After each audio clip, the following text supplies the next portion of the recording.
This is still chapter 49 of Genesis. I'm going to try to close this series out over the next few videos. To see the entirety of the biblically connecting verses to what we're reading here in Genesis, review the playlist and watch the video series entitled Ephraim and Manasseh, USA, UK. Or there's another series that's entitled The Great Seal of Ephraim. They will support the rest of this and give you the details of what I'm talking about here. I'm not going to go over it all again. I am going to come back later today with a couple more videos that will show you how Jesus sees this. And it's just going to be awesome to see what Jesus is still offering to these wicked descendants, even in the last days, which will disprove once again that Jesus is trying to destroy or kill these sinners. Jesus wants them back.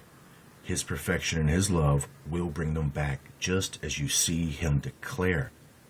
And it will run absolutely contrary to everybody that's claiming Jesus is coming back to destroy sinners.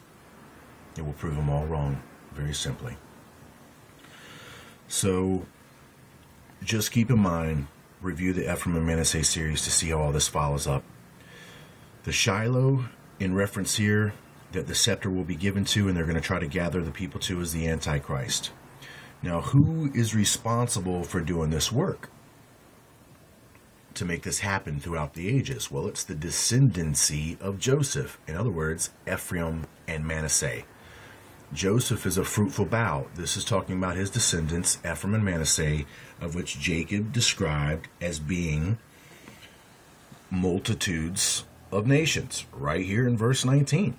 But truly his younger brother shall be greater than he, and his seed shall become a multitude of nations. In other words, this fruitful bough.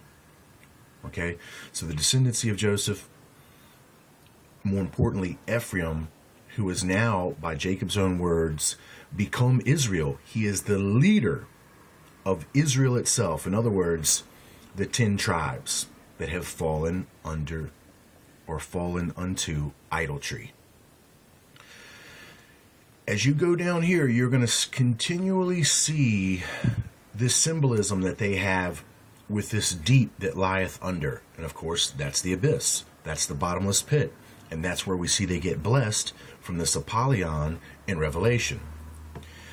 And as it goes to verse 26, which is very interesting because we're coming to the end of this close of this great year, which is this 26,000 year cycle, they're expecting to be exalted.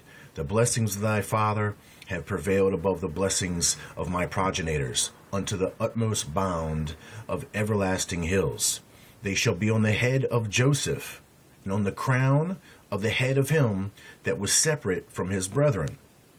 Jacob's telling you in verse 26 that the descendancy of Joseph are going to be blessed above all of their other brothers, all of the other tribes, which is pretty important or interesting because Ephraim is of Egyptian-born descendancy from the mystery religions.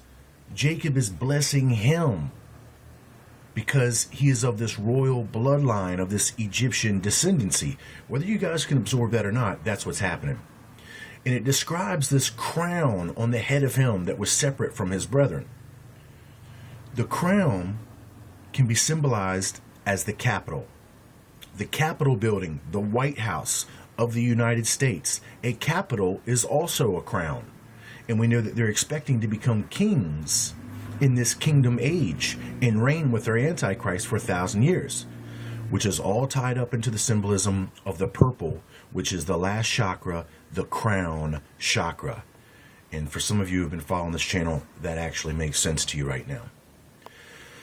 That's all I'm going to say about this right now. I will come back with some other videos today, but I just want you to see the trail of information as it leads. When I come back with the last video here of this series, we're going to show the amazing proof, new scripture from Jeremiah that I have not revealed yet, which will seal the deal. I'll be back.